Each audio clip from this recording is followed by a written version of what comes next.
Όλοι για ανθρώπινες ζωές μιλάμε, αλλά με συνθήματα δεν σώζονται. Κύριε Τσίμερε, μην απαντάτε στα συνθήματα. Λέω λοιπόν ότι πέρασαν 2 εβδομάδες από εκείνο το βράδυ. Οι νεκροί θαυτήκαν. Τα πρωτοσέλιδα βρήκαν κάτι άλλο θλιβερό να γράψουν.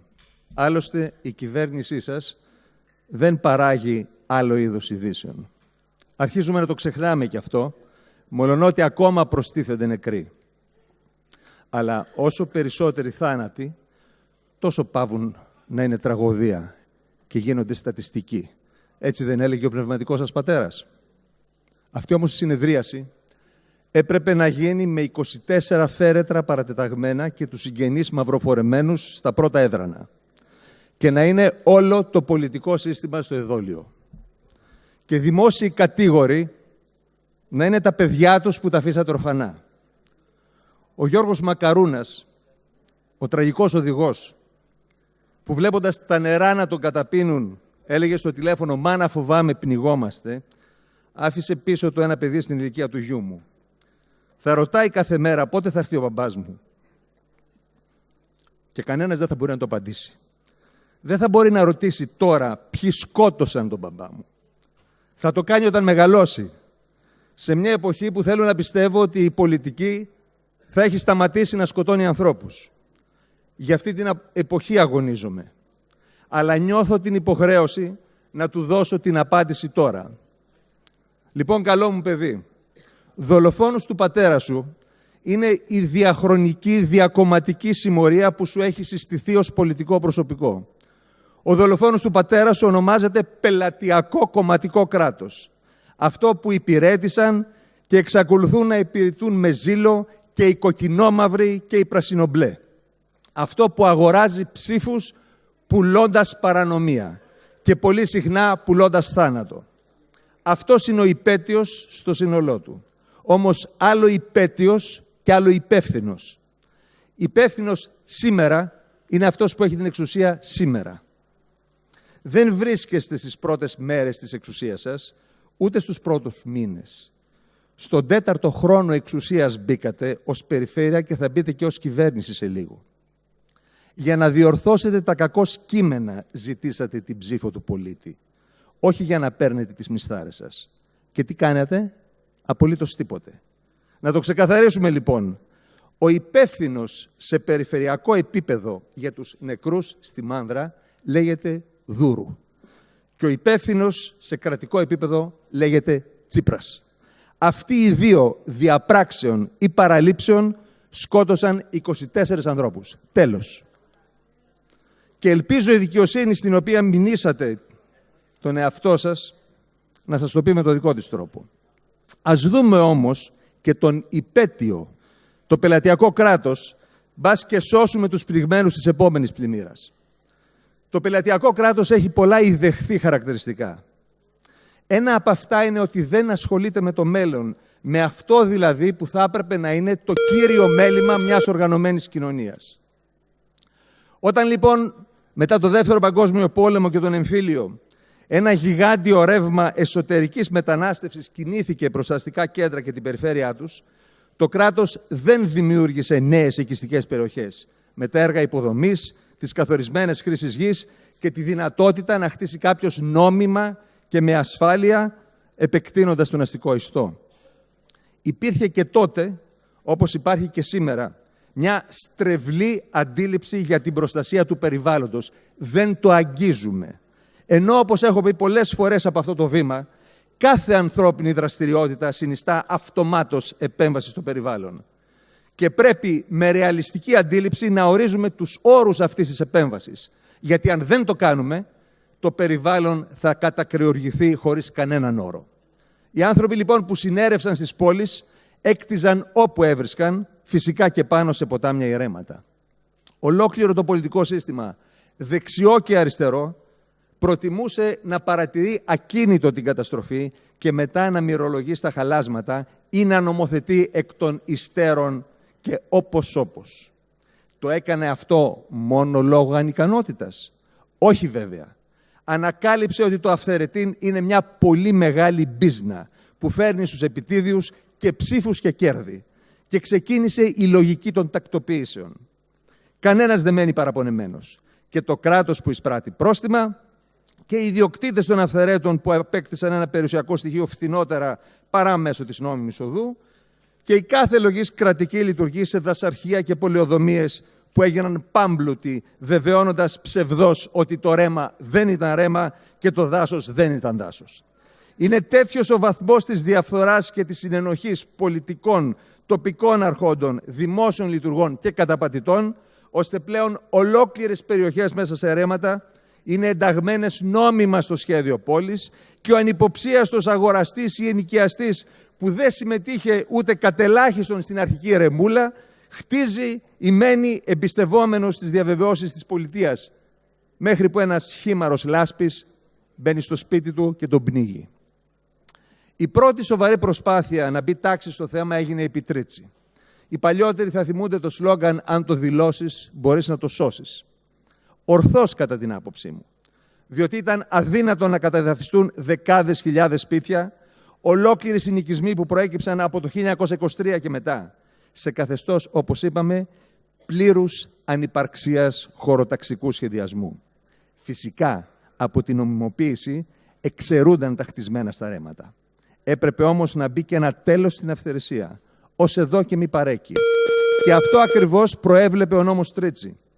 Όσα αυθαίρετα χτιζόντουσαν μετά την 31η Ιανουαρίου του 1983, θα έπρεπε οπωσδήποτε να κατεδαφιστούν, έστω και αν έχει αποπερατωθεί η κατασκευή ή εάν το κτίσμα κατοικείται ή χρησιμοποιείται με οποιονδήποτε τρόπο, όπως επιλέξει, έλεγε ο νόμος. Τη συνέχεια την ξέρουμε.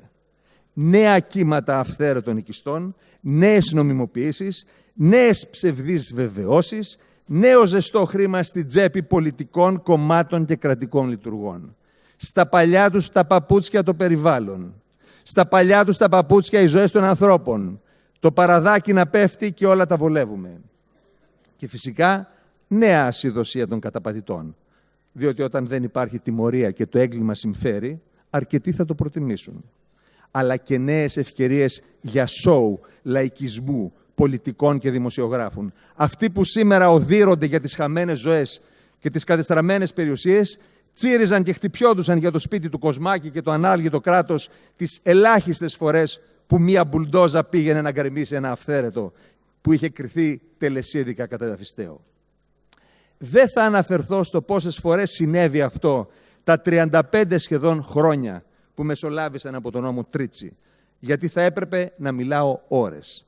Θα αναφερθώ όμως στο τελευταίο χαρακτηριστικό επεισόδιο αυτού του σύριαλ ανομίας και χυδιότητας, διότι παρουσιάζει γλαφυρά τη συνενοχή όλων των κομμάτων. Ο τελευταίος νόμος για τα αυθαίρετα ήταν ο 4178 του 13, ο οποίος έβαζε μια καινούρια γραμμή, 18 μήνες μετά τη δημοσίευσή του. Αν μέχρι τότε δεν δηλώσεις το αυθαίρετο, κατεδαφίζεται. Κυβέρνηση συνεργασίας Πασόκ Νέας Δημοκρατίας. Μάλιστα, οι εφημερίδες της εποχής βγήκαν με τίτλο τις δηλώσεις του τότε υφυπουργού Καλαφάτη. Τίτλοι τέλους στα αυθαίρετα. Πότε θα έπεφταν οι τίτλοι τέλους? Ο νόμος δημοσιεύθηκε στις 8 Αυγούστου του 2013. Άρα στις 9 Φεβρουαρίου του 2015 θα έπιαναν δουλειά οι μπουλντόζες. Έγινε αυτό? Δείτε τη συνέχεια. Στις 29 Δεκεμβρίου του 2014, κοινή υπουργική απόφαση της ίδιας κυβέρνησης, υπογραφές Χαρδούβελη και Ταγαρά, παρατείνει την προθεσμία άλλον ένα χρόνο. Καινούρια λήξη 8 Φεβρουαρίου του 2016 πια. Και ύστερα ήρθε ο ΣΥΡΙΖΑ.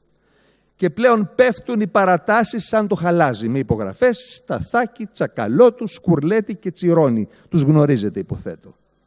Η 8 Φεβρουαρίου 16 γίνεται 8 Οκτωβρίου 16, που με άλλη παράταση γίνεται 8 Φεβρουαρίου 17, που γίνεται 8 Μαΐου 17, που γίνεται 8 Ιουνίου, που γίνεται 23 Ιουλίου, που γίνεται 23 Σεπτεμβρίου, που γίνεται 23 Οκτωβρίου, που γίνεται 3 Νοεμβρίου 2017. Λίγες μέρες πριν τις πλημμύρες. 9 παρατάσεις. 9 παρατάσεις σε ένα νόμο που μετά από 35 χρόνια αποφάσισε να πει ως εδώ και μη παρέκει. Διότι σου λέει το πελατειακό κράτος, αν λήξει η προθεσμία, Μετά ποιος αναλαμβάνει το πολιτικό κόστος της κατεδάφισης? Ας την παρατείνουμε μερικές μέρες ακόμα.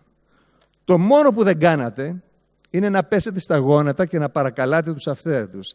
Πληρώστε το κατητή σας για να σας νομιμοποιήσουμε. Δεν έχουμε σκοπό να γκρεμίσουμε ούτε πέργολα, ούτε μπάρμπεκιου. Μόνο να οικονομήσουμε κανένα φράγκο. Μέρες δύσκολες που είναι. Ελάτε, σας οικετεύουμε. Τόσες παρατάσεις δώσαμε. Λυπηθείτε μας. Και δεν παρατείνατε κι άλλο την προθεσμία, διότι φτιάξατε καινούριο νομοσχέδιο που μειώνει μέχρι και 60% τα πρόστιμα και επιτρέπει τη δόμηση, ακούστε, και σε ρέματα, αρκεί να έχουν διευθετηθεί με τεχνικά έργα κλειστής διατομής. Τι σημαίνει αυτό? Ότι όπου υπάρχει ένας αγωγάκος ομβρίων και η περιοχή είναι ενταγμένη στο σχέδιο με τις λαμογές του παρελθόντος, μπορείς με ασφάλεια να χτίσεις δήθεν, βάζοντας υποψηφιότητα να πεθάνεις πνιγμένος στις λάσπες. Καιρός λοιπόν να μιλήσουμε έξω από τα δόντια.